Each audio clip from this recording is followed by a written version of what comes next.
तो WhatsApp guys, आप देख रहे हैं ट्रिवियल टॉक्स। और आपको जारविस याद है, आयरन मैन वाला?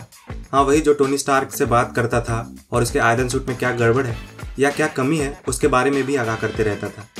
कितना ही मस्त आई था। लेकिन क्या ऐसा प्रोग्राम सच में पॉसिबल भी है? अब हम ये जानते हैं कि आज जो हम दुनिया देख रहे हैं वो पिछले 10 साल वाली दुनिया से टेक्नोलॉजिकली ज़्यादा एडवांस है, और शायद आने वाला 10 साल आज की दुनिया से और कहीं ज़्यादा एडवांस होने वाली। लेकिन क्या सचमुच आने वाले समय में टेक्नोलॉजीज इतनी ज़्यादा एडवांस हो जाएंगी या एआई सचमुच इतनी इंटेलिजेंट हो जाएगी कि जारविस जैसा एआई फ्यूचर में आम बात होगी? खैर, फ्यूचर का तो पता नहीं, लेकिन क्या होगा अगर मैं कहूँ कि जारविस जैसा ही प्रोग्राम अभी ऑलरेडी बन चुका है? चौंक जाओगे नहीं? लेकिन ये सच है, एक ऐसा प्रोग्राम ऑलरेडी डेवलप हो चुका है। शायद जारविस जितना इंटेलिजेंट नहीं है, लेकिन दोनों का कॉन्सेप्ट काफ़ी हद तक सिमिलर है।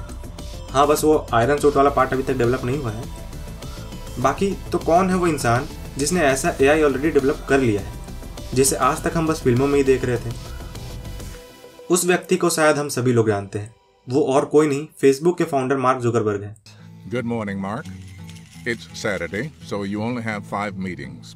Room temperature is set to a cool 68 degrees. Interesting नहीं, लेकिन उससे भी ज़्यादा इंटरेस्टिंग ये है कि मार्क जुकरबर्ग ने भी इस प्रोग्राम का नाम जारविस ही रखा है। Jarvis also helps me get ready in the morning. Fresh shirt. Fire in the hole. Hell yeah. उस एआई का काम कुछ हद तक आयरन मैन वाले जारविस जैसा ही है। बहुत ज़्यादा इंटेलिजेंट तो नहीं है, लेकिन अभी अपने लर्निंग स्टेज में है। अब जुकरबर्ग जी का जारविस क्या क्या कर सकता है, इसकी लिस्ट तो काफ़ी लंबी है। इनकी वीडियो की लिंक मैं डिस्क्रिप्शन में दे दूंगा, 2 मिनट का वीडियो है, जाके देख सकते हो। और एक और इंटरेस्टिंग बात बताता हूँ कि जुकरबर्ग जी के जारविस की आवाज़ एक्चुअली में मॉर्गन फ्रीमैन की है। इनको आपने कहीं हॉलीवुड मूवीज़ में देखा होगा। अब इस एआई की डेवलपमेंट तो बस एक झलक है हमारे आने वाले कल की, कि आने वाले समय में एआई की इंपॉर्टेंस हमारी ज़िंदगी में शायद आज से बहुत ज़्यादा होने वाला है। आज जो हम मूवीज़ में देखते हैं, क्या पता कल वो सच हो। तो कल की बात तो बाद में करेंगे ही। आज और अभी की बात करें तो हम जो एक कंफर्टेबल लाइफ जी रहे हैं, जिसमें सब कुछ हमारे बस एक टच से दूर है, जिसको हम कहते हैं 1 टच अवे। मतलब कुछ पता करना हो तो ब्राउज़र पर सर्च कर लिया, कहीं जाना हो तो घर बैठे टिकट बुक कर लिया। अब चीज़ें नॉर्मल नहीं रही। फ़ोन नहीं रहा, स्मार्टफोन हो चुका है। घड़ी नहीं रही, स्मार्ट वॉच हो चुकी है। टीवी नहीं रहा। मतलब समझ रहे हो ना? सारे मशीन्स, सारे गैजेट्स अब स्मार्ट हो रहे हैं, आर्टिफिशियली इंटेलिजेंट हो रहे हैं। अब तो हमारे आसपास की मशीन या गैजेट से हम बात कर सकते हैं, उनसे बोलकर अपना काम करवा सकते हैं। और अगर अभी एआई से इतना कुछ किया जा सकता है तो भविष्य में तो क्या मुमकिन नहीं। मूर्स लॉ के अकॉर्डिंग टेक्नोलॉजी इतनी तेजी से प्रगति कर रही है कि हर 18 महीने में कंप्यूटर की प्रोसेसिंग पावर पिछले बार से डबल हो जाती है। And all thanks to AI. अब एआई की इतनी बातें कर ली तो पहले तो हम एक बार जल्दी से जान लेते हैं कि आखिर ये एआई चीज़ क्या है। तो आर्टिफिशियल इंटेलिजेंस एक ऐसा ब्रांच है कंप्यूटर साइंस का जिसमें हम ऐसे मशीन्स बनाते हैं जो इंसानों जैसा सोचने और समझने की काबिलियत रखते हैं। जैसे फॉर एग्जांपल रोबोट मूवीज़ का चिट्ठी, या फिर इंटरस्टेलर का टार्स, या वॉली, या फिर स्टार वॉर्स के C-3PO एंड R2-D2। इनमें से आपने अगर किसी भी कैरेक्टर को देखा हो तो ये सारे परफेक्ट एग्जांपल्स हैं आर्टिफिशियल इंटेलिजेंट मशीन्स के। लेकिन अभी के लिए तो ये सारे कैरेक्टर फिक्शनल है, पर ये फ्यूचर में शायद मुमकिन हो सकते हैं। और ये ज़रूरी भी है, क्योंकि अगर इतने सालों में केवल इंसानों का इवोल्यूशन देखें तो पिछले 300 से 400 सालों में शायद ही हमारे अंदर कुछ बड़ा बदलाव आया है। अब यहाँ गलत मत समझना, इंसानों ने इतने सालों में बहुत से हैरत अंगेज चीज़ें बनाई हैं, कई ऊंचाइयों को छुआ है। लेकिन अगर हम 200 साल पहले के किसी बच्चे को इस जमाने के बच्चे के साथ बड़ा करें तो दोनों में शायद ही कुछ डिफरेंस हो। वही दिमाग, वही स्पीड, वही स्ट्रेंथ, सब कुछ सेम। बट उस जमाने और इस जमाने में बहुत ज़्यादा अंतर है। इसका मेन रीज़न है डेवलपमेंट इन टेक्नोलॉजी। इसलिए अगर भविष्य में हमें अपने सारे सवालों के जवाब चाहिए तो टेक्नोलॉजी को एक कदम और आगे ले जाना पड़ेगा, जिसकी शुरुआत हम शायद कर चुके हैं। तो चलिए अब जानते हैं कि अभी के समय में इंसान एआई की मदद से क्या क्या चीज़ कर पाया है और भविष्य में इसकी मदद से और क्या क्या अविश्वसनीय चीज़ें कर सकता है। अब ये तो हम जानते हैं कि भविष्य में इंसानों की जगह एआई पावर्ड रोबोट्स ले लेंगे, घर के कामों से लेकर कंपनी संभालने तक। शायद वो एक्टर भी हो सकते हैं, कॉमेडियन हो सकते हैं, जो चाहे वो हो सकते हैं। खैर, इन चीज़ों में भी काफ़ी टाइम है, लेकिन अभी के टाइम पे आप सोशल मीडिया पे एक एआई से जरूर मिल सकते हैं। इंसानों ने एक ऐसा ही आर्टिफिशियल इन्फ्लुएंसर बनाया है लिल मैकेला के नाम से, जिसके इंस्टाग्राम पे 3 मिलियन से भी ज़्यादा ह्यूमन फॉलोअर्स हैं। वो स्टोरीज पोस्ट करती है, अपनी फ़ोटो शेयर करती है। उसने बड़े बड़े brands like Calvin Klein, Prada के साथ कोलैबोरेशन भी किया है। ये एआई सब कुछ जैसा एक काम इंसान इंस्टा पे करता है वो सब करती है, बस वो एग्जिस्ट नहीं करती है।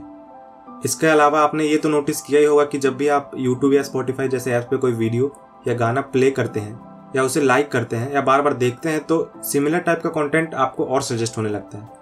ये भी AI का ही काम है। इसके अलावा इंसानों ने कई ऐसे AI चैटबॉट्स बनाई हैं जिनसे आप लिटरली कुछ भी बात कर सकते हैं। फॉर एग्जाम्पल रेप्लिका AI या एक डंजन AI करके ऐप आता है जहां आप खुद की एक स्टोरी क्रिएट कर सकते हो। इससे बढ़ के अभी हाल ही में OpenAI ने GPT-3 AI लॉन्च किया है जो अभी तक का सबसे पावरफुल AI है। ये AI आपके किसी भी सवाल का जवाब दे सकता है, आपके लिए पोएम लिख सकता है, कहानी लिख सकता है। उससे भी बढ़ के ये कोई भी ऐप या वेबसाइट बस चुटकियों में बना सकता है। उसमें आपको बस लिखना होता है कि आपको उस ऐप या वेबसाइट में क्या चाहिए एंड दैट्स इट। कुछ सेकंड्स के अंदर वो चीज़ तैयार हो जाती है। अब ये अमेजिंग इसलिए है क्योंकि जो लोग वेबसाइट या ऐप बनाते हैं उन्हें पता है कि ऐसे एक ऐप बनाने में कितना समय लगता है। अब समय तो कहीं आने जाने में भी लगता है, इसलिए ह्यूमंस AI की मदद से ऐसे व्हीकल्स बनाने में लगे हैं जो ट्रैवलिंग को और फास्ट और सेफ बनाए। यहीं पे कॉन्सेप्ट आता है फ्लाइंग कार्स का या ड्राइवरलेस कार का, क्योंकि हम सब जानते हैं कि फ्लाइंग कार्स फ्यूचर में कॉमन होंगे बिकॉज इससे आप एक जगह से दूसरी जगह बिना ट्रैफिक के बहुत ही तेजी से पहुंच सकते हो। लेकिन क्या आपको मालूम है कि ओला ने एक ऐसी फ्लाइंग कार बना भी ली है? इस कार का नाम ओला एयर प्रो है और ओला ये दावा करता है कि it is ready to use और शायद आने वाले समय में हम इसे एक्शन में भी देख सकते हैं। तो लगता है जब तक सबके पास सेल्फ ड्राइविंग कार्स आएंगी तब तक तो शायद आसमान में फ्लाइंग कार्स भी कॉमन हो जाए। और रही बात सेल्फ ड्राइविंग कार्स की, तो आजकल तो इन्हें कई लोग यूज़ कर रहे हैं और जल्दी शायद सारे कार्स भी सेल्फ ड्रिवन और फीचर प्रूफ हो जाए।